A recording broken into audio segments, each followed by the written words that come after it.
बाळासाहेबांच्या तमाम शिवसैनिकांना तुमच्या ह्या अनिश गाढवेचा, बाळासाहेबांच्या लहानची शिवसैनिकाचा आणि शिवसेनेच्या प्रवक्त्याचा मानाचा जय महाराष्ट्र. शिवसैनिकांनो, काल एका झाकण झुल्या नेत्याचं, भारतीय जनता पक्षाच्या एका झाकण झुल्या नेत्याचं एक विधान माझ्या कानावर पडलं. काल कुठेतरी कोपऱ्यामध्ये एक पत्रकार परिषद घेत असलेला हा झाकण झुल्या नेता, तुम्ही म्हणत असाल हा कुठला शब्द आहे? झाकण झुल्या आहेत, काही शब्द आहेत माझ्याकडे ठेवणीमधले. हा झाकण झुल्या नेता काल ज्यावेळेस शिवसेनेच्या विजयावर, दक्षिण मुंबईतल्या खासदारकीच्या विजयावर शिवसेनेच्या वक्तव्य करत होता, अरविंदजी सावंत साहेब ज्यावेळेस दक्षिण मुंबईमधनं विजयी झाले, सगळ्यात मोठा पोटशूळ उठला या झाकण झुल्याच्या काळजामध्ये. आता लक्षात घ्या, हा झाकण झुल्या काय म्हणतोय माहितीये? याने याच्या ज्ञानाचा परिचय करून दिला. आत्मचिंतन करावं, काही मंथन विचारमय करावा, आपल्या का जागा पडल्या याच्याविषयी काही कारणं शोधावीत, हे सगळं सोडलं या झाकण झुल्याने. हा नेता अगदी परिचयाचा आहे बरं का. तुम्हा सर्वांचा अतिशय लाडका आहे, नागडा पोपट. काही लोकांना मूळव्याध इतर ठिकाणी होत असतात, याला तोंडाचा मूळव्याध झालेला आहे. आज माझे शब्द काहीशे पातळी सोडून खाली येतील, तुम्ही सर्वांनी ते सहन करावेत आणि मला क्षमा करावी जर तुम्हाला काही वाईट वाटत असेल तर. पण हा झाकण झुल्या नेता भारतीय जनता पक्षाचा, याने काल मुंबईच्या, विशेषतः दक्षिण मुंबईच्या अशा भागांचे आकडे आणले. त्याने मुंबादेवीचा आकडा आणला, जिथे अगदी बूथ पर्यंत जाऊन ह्याने काही आकडे लोकांसमोर ठेवायचा प्रयत्न केला. विशेषतः मी तुम्हाला सरळ सरळ सांगतो, मी काही फिरवून तुम्हाला सांगत नाही. मुस्लिम विभागातले ह्याने आकडे आणले. तिथे अरविंद सावंत साहेबांना किती मतदान झालं आणि यामिनी जाधवला किती मतदान झालं, यामध्ये याला फरक दाखवायचा होता. आता पहा, या झाकण झुल्याचं हे सगळं वक्तव्य स्वतःवरच कसं उलटलं. तुम्हाला त्या अगोदर मी एक व्हिडिओ दाखवतो. हा व्हिडिओ पहा. या व्हिडिओमध्ये याने कशा प्रकारे आकडे ठेवायचा प्रयत्न केला आणि कशा प्रकारे सांगायचा प्रयत्न केला की पहा, वोट जिहाद कसा झालाय. वोट जिहाद. आतापर्यंत लव जिहाद ऐकलं होतं, लँड जिहाद ऐकलं होतं, आता वोट जिहाद झालाय. तुम्ही एकदा हा व्हिडिओ पहा, त्याच्या पुढे मी माझं विश्लेषण करतो. मुंबई के मुंबादेवी में भी अब उद्धव ठाकरे के लिए वोट जिहाद. भिंडी बाजार, मोहम्मद अली रोड, चोर बाजार, यहाँ के 38 पोलिंग स्टेशन ऐसे हैं कि जहां महायुति के यामिनी जाधव को सिंगल डिजिट एक आंकड़े में वोट मिले हैं. बूथ क्रमांक 191 जहां पर यामिनी जाधव को 1 वोट और उद्धव ठाकरे सेना के अरविंद सावंत को 311 वोट मिले हैं. अब मुंबा देवी माता के मंदिर के चरणों तक वोट जिहाद पहुंच गया है. झाकण झुल्या नेता म्हणतोय या व्हिडिओमध्ये कशा प्रकारे हा वोट जिहाद मुंबादेवी मातेच्या चरणापर्यंत येऊन ठेपलाय. आणि ह्याने काय सांगितलं, कुठला तरी 191 नंबरचा बूथ, इथे यामिनी जाधवला 1 मत पडतं. यामिनी जाधवला जो 191 बूथ हा मुंबादेवीच्या आसपासचा आहे, यामिनी जाधवला 1 मत पडतं. तिथे जवळपास 400-500 मतं अरविंद सावंत साहेबांना पडतात. आता झाकण झुल्या, मी झाकण झुल्या का म्हणतो शेवटपर्यंत तुम्ही पाहिला तर तुमच्या लक्षात येईल. आता या झाकण झुल्याला माझे काही प्रश्न आहेत, अनेक प्रश्न मी घेऊन आलेलो आहे. मला एक सगळ्यात पहिलं यांनी स्पष्ट करावं, ह्यांच्या पार्टीने स्पष्ट करावं, विशिष्ट समाज सरळ सरळ नाव का घेत नाहीत मुस्लिम समाजाचं, किंवा स्पष्ट करून टाका मुस्लिम समाजाचं मतदान आम्हाला नको. एखादी प्रेस कॉन्फरन्स घ्या किंवा प्रेस रिलीज काढा आणि सांगा मुस्लिम समाजाचं मतदान आम्हाला नको. आता माझे प्रश्न आहेत तुमच्यासाठी. माझा सगळ्यात पहिला प्रश्न झाकण झुल्या आणि तुझ्या काही बगलबच्च्या नेत्यांसाठी, जे तुझे बगलबच्चे, आशिष शेलार सारखे बगलबच्चे, जे विशिष्ट समाज करत असतात. काल ज्या वेळेस ते कोणतरी MCA चे अध्यक्ष वारले, त्यांच्या अंत्ययात्रेमध्ये सलमान खानच्या पुढे मागे करताना दिसले आशिष शेलार, विशिष्ट समाजाच्या. हे असले झाकण झुले नेते असतात, यांना मी झाकण झुले म्हणतो. यांच्यासाठी हा झाकण झुले शब्द अतिशय योग्य आणि चपखल शोभतो. आता विचार करा, हा झाकण झुल्या किरीट सोमय्या काय म्हणतो की 1 मत मिळतं यामिनी जाधवला. अरे किरीट, तुम्ही स्वतः यामिनी जाधव असतील, यशवंत जाधव असतील, यांचा घोटाळा उघड केला होता. जवळपास 1000 कोटींचा घोटाळा तुम्ही उघड केला होता. याचे अनेक व्हिडिओ सोशल मीडियावर उपलब्ध आहेत. मग तुमच्या त्या घोटाळ्यांकडे पाहून, तुमच्या घोटाळ्यांमधून प्रेरित होऊन तो भ्रष्टाचार जो तुम्ही उघड केलात ना, किरीट, झाकण झुले नेते, त्याच्यातनं मतदारांनी काहीतरी बोध घेतला असेल आणि यामिनी जाधवला एक मत दिलं असेल, असं तुम्हाला नाही वाटत का? की स्वतःचे भ्रष्टाचाराचे आरोप इतके बिनबुडाचे होते. एकदा यांचा हा देखील व्हिडिओ पहा, कशा प्रकारे हे यशवंत जाधवाचे, यामिनी जाधवाचे घोटाळे बाहेर काढतो. जर हा एकदा व्हिडिओ पहा, पुढे मी माझं विश्लेषण करतो. पुरावेसह स्टेटमेंट महावरने दिलंय की हो, यशवंत जाधवचा माणूस असा पद्धतीने रोकडे पैसे द्यायचा, असा मी बँकेत टाकायचो, महामाणूस चेक घेऊन जायचा. 15 कोटी रुपये यशवंत जाधवच्या खात्यात, त्यांच्या पत्नीचे 2 मुलं, त्यांच्या कंपन्या, हे 15 कोटी यायचे आणि त्यातला काही पैसा फॉरेनला पाठवण्यात आला. 30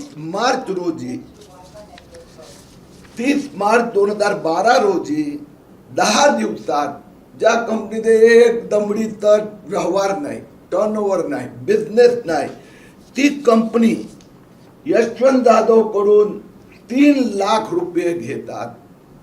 फक्त 3 लाख. जाधव परिवाराने 3 लाखचे चेक दिले, त्याच्या समोर मनी लॉन्ड्रिंग 15 कोटी रुपये. 1 रुपयाचा शेअर 500 रुपये दराने. आणि ज्या कलकत्ताच्या शेल बोगस कंपन्यांनी हे जे शेअर्स विकत घेतले, 15 कोटी रुपये 10 दिवसात. आणि कालांतराने ते 15 कोटी रुपये जाधव परिवाराच्या खात्यात ट्रान्सफर झाले.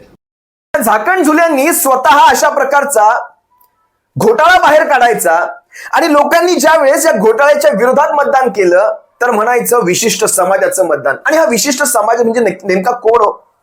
म्हणजे मुस्लिम समाज म्हणजे विशिष्ट समाज.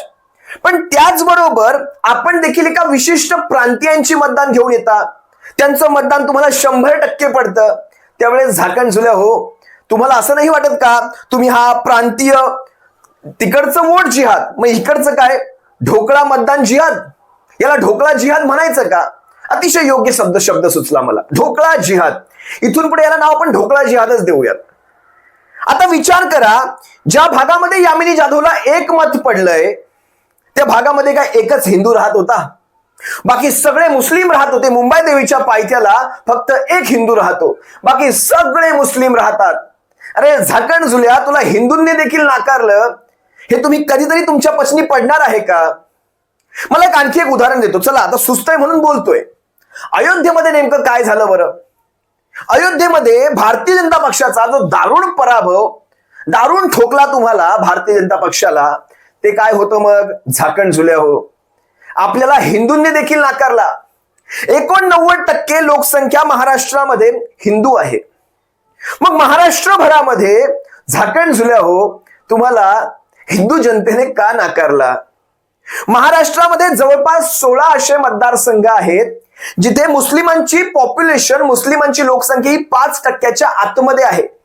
झाकण झुल्या हो, मग मला सांगा, जिथे भारतीय जनता पक्ष हरलेला आहे, जिथे मुस्लिमांची लोकसंख्या कमी असताना देखील भारतीय जनता पक्ष हरला, मग तुम्हाला काय सांगायचं ह्या सगळ्याविषयी? झाकण झुल्या हो. साधा आणखी एक उदाहरण देतो. उदाहरणं भरपूर आहेत माझ्याकडे, स्टॉक माझा कधी संपत नसतो. अजमेरचं उदाहरण घ्या, जिथे मुस्लिमांची लोकसंख्या लक्षणीय आहे. अजमेर, या अजमेरमध्ये भारतीय जनता पक्षाचा खासदार जिंकून येतो. मुस्लिमांची लोकसंख्या लक्षणीय असताना भारतीय जनता पक्षाचा खासदार कसा काय निवडून येतो? अरे झाकण झुल्या हो, तुमचं जर तेच लॉजिक सगळीकडे अप्लाय करायला लागलोत ना आम्ही, तर मग सोडूनच द्या सगळं. आणि तुम्हाला लॉजिक लावायचे, मग जरा मलबार हिलचा आकडा सांगा. मलबार हिल मध्ये काय झालं, मुलुंड मध्ये काय झालं, घाटकोपर पूर्वेत काय झालं, कुलाब्यात काय झालं, या सगळ्याचे आकडे सांगा. झाकण झुल्या हो, विशिष्ट समाजाच्या नाही तर विशिष्ट प्रांताच्या मतदानावर यायचं. तुम्हाला एम फॅक्टर म्हणजे मुस्लिम दिसतो, मग एम फॅक्टर म्हणजे मारवाडी पण आहे, गुजराती पण आहे. एम फॅक्टर अनेक ठिकाणी येतो आणि एम फॅक्टर हा मनी फॅक्टर पण येतो. झाकण झुल्या हो, जरा कधीतरी आपल्या अपयशाची कारणं शोधा. मी तुमच्या त्या मुंबादेवीच्या त्या बूथवर एका बूथ विषयी फक्त बोलतोय. एक मत पडलं म्हणजे एकच हिंदू राहतो का ह्या प्रश्नाचं उत्तर द्या. आणि एकच हिंदू राहतो म्हणजे मग शोधून दाखवू का तुम्हाला तिकडचे बाकीचे हिंदू ज्यांनी मतदान दिलं नाही म्हणताय तुम्ही. सगळेच मुस्लिम, एक हिंदू उभ्या मुंबादेवीमध्ये एक हिंदू राहतो. तुम्हाला हिंदूंनी देखील नाकारलं. भाजपला महाराष्ट्राने तुडवलेला आहे आणि हे यांना मान्य करायचं नाहीये. बरं, तुम्हाला आणखी एक उदाहरण मी सांगतो. आणि ह्यांचं कसं आहे माहितीये का, हे स्वतः जे उद्योग करतात. तुम्हाला एक साधं मला एक उदाहरण आठवतंय मुलुंडचं. एक खरात नावाचा, मला वाटतं सचिन खरात म्हणून त्याचं नाव असं, मी त्याचं नाव देखील लिहून घेतलंय. सचिन खरात म्हणून त्यांचं नाव असेल, कदाचित नाव चुकलं तर माफ करा. सचिन खरातने हा एक भाजीवाला, मराठी भाजीवाला मुलुंड मधला, या मराठी भाजीवाल्याचा व्यवसाय उद्ध्वस्त केला गेला. फेरीवाला भाजीवाला आहे हा काही दुकान वगैरे थाटून नाही, मराठी गरीब घरचा हा भाजीवाला असेल. फक्त नाव जर काही चुकलं तर मी ते कमेंटमध्ये टाकेल. पण लक्षात घ्या, या सचिन खरातला त्याचा भाजीचा धंदा उद्ध्वस्त केला. मग हा कुठला जिहाद आहे? हा तुमचा प्रांतीय जिहाद नाही. म्हणजे विशिष्ट मराठी माणसांनाच फक्त टार्गेट करून त्यांचे धंदे उद्ध्वस्त करायचे. मी तुम्हाला आणखी काही आकडे सांगतो. मुलुंडमध्ये मी वारंवार हा आकडा सांगत आलोय. मुलुंडमध्ये गुजराती बहुल भाग आहे, घाटकोपर पूर्वेत गुजराती बहुल भाग आहे. सगळेच्या सगळं मतदान गुजराती मारवाडी ह्यांना पडलं आणि मराठी सगळ्याच्या सगळं शिवसेनेला पडलं. मग मराठी माणसाने तुम्हाला का नाकारलं याचं उत्तर द्याल. मुंबई महाराष्ट्रातले उद्योगधंदे बाहेर गेले, याच्यासाठी कोण जबाबदार आहे? कधीतरी मराठी माणसाला ह्याचं उत्तर द्याल तुम्ही देणार नाही हे मला चांगलं माहितीये.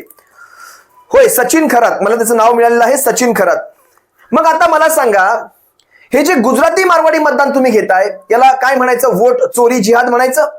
तुम्हाला काही घाणेरडे आकडे मी तुम्हाला सांगतो, अतिशय घाणेरडे. देशभरामध्ये भारतीय जनता पक्षाच्या जवळपास 240 जागा आल्या. या 240 जागांमध्ये माझ्याकडे 165 जागांचा जो आकडा आहे तो बघा कशा फरकाने निवडून आलाय. 240 पैकी 200च्या फरकाने आलेल्या जागा ह्या 7 आहेत. 500च्या फरकाने 23, 1000च्या फरकाने 49 आणि 2000च्या फरकाने 86 जागा आल्या. म्हणजे 165 जागा या 200 ते 2000च्या फरकाने निवडून आलेल्या आहेत. मग आता कळते आकडे कसे शेवटी बदलत होते. 5%, 10% आकडे वर खाली जात होते. त्याचं सगळं गणित आता आम्हाला कळतंय. मला एक सांगा, तुम्ही जो खाण्यापिण्याचा जिहाद लावलाय महाराष्ट्रावर विशिष्ट शहरांमध्ये, व्हेज जिहाद, नॉन व्हेज जिहाद, याला काय म्हणायचं? तुम्ही जे घरांचे जिहाद लावलेत, मराठी माणसांना घरं नाकारली जातात, नोकऱ्यांचे जिहाद लावलेत, याला काय म्हणायचं? या गोष्टींवर कोणीही म्हणणार नाही. आणि किरीट सोमया, तुम्ही मुळात ह्या सगळ्या गोष्टींवर बोलू नका. तुमच्या बाबतीत तिकीट जिहाद झालेला आहे. तिकिटाचा जिहाद पण असतो बरं का, हा किरीट सोमयांच्या बाबतीत झालेला आहे. तुमच्या सिड्या बऱ्याचशा यायच्या बाकी आहेत असं आम्ही ऐकून आहोत. बऱ्याचशा सिड्या यायच्या बाकी आहेत, माहिती नाही काय असणार आहे त्याच्यामध्ये.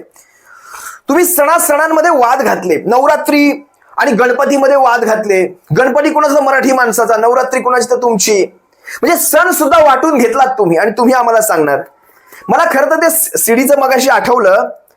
ते मागचे ह्यांचे 1-2 व्हिडिओ माझ्या नजरेस पडले. 3 दिवस माझ्या उलट्या थांबत नव्हत्या. काय सांगायचं ह्यांच्याविषयी. मला आणखी बरेचसे आकडे घेऊन आलोय मी, पण ते आकडे मला इथे बोलायची इच्छा होत नाहीये. काय ह्या सगळ्या अशा थातुरमातुर गोष्टींना आपण काय उत्तर देत बसायची? तुम्ही पाहिलात कशा प्रकारे हे स्वतःच्याच गोष्टींमध्ये गुरफटून जात आहेत. एक मत पडलं म्हणतायत. उभ्या त्या 191 बूथ मध्ये खरंच एक व्यक्ती असेल का हिंदू ज्यांनी? आणि तुम्ही विचार करा, त्या सबंध बूथवर म्हणजे सगळ्या त्या 1 ते 38 बूथची यांनी जेव्हा माहिती दिली, 46 लोकांनी तुम्हाला मतदान केलंय. मग मला एक सांगा, मला तर खरंच नवल वाटलं, 46 कोण आहे त्यांना मतदान करणारे? त्यांनी देखील यांना मतदान करायची गरज नव्हती. भारतीय जनता पक्षाने म्हणजे हे जाहीर करून टाकावं की आम्हाला मुस्लिम मतदान नको आम्हाला, जाहीर करून टाकावं. आणि याच्याच सोबत मलबार हिलचा आकडा जाहीर करावा. तुम्हाला आठवत असेल, बीडमध्ये देखील असाच एक प्रकार झालाय, जिथे सोनावणेंना, बजरंग सोनावणेंना 5-6 मतं नाही, तिथे यांना 500-600 मतं पडायची. मग हा कुठला जिहाद होता बीडमध्ये? म्हणजे आपण जे कराल ते योग्य असो. जास्त काही खोलात या गोष्टींच्या जात नाही, पण ह्याला उत्तर देणं, या झाकण झुल्यांना उत्तर देणं हे फार गरजेचं होतं. तुर्तास तुम्हा सर्वांची रजा घेतो. सप्रेम जय महाराष्ट्र. बाळासाहेबांच्या शिवसैनिकांनी या अशा आरोपांना जागेवर ठेचायला शिका शिवसैनिकांनो, जागेवर ठेचायला शिका. जय महाराष्ट्र.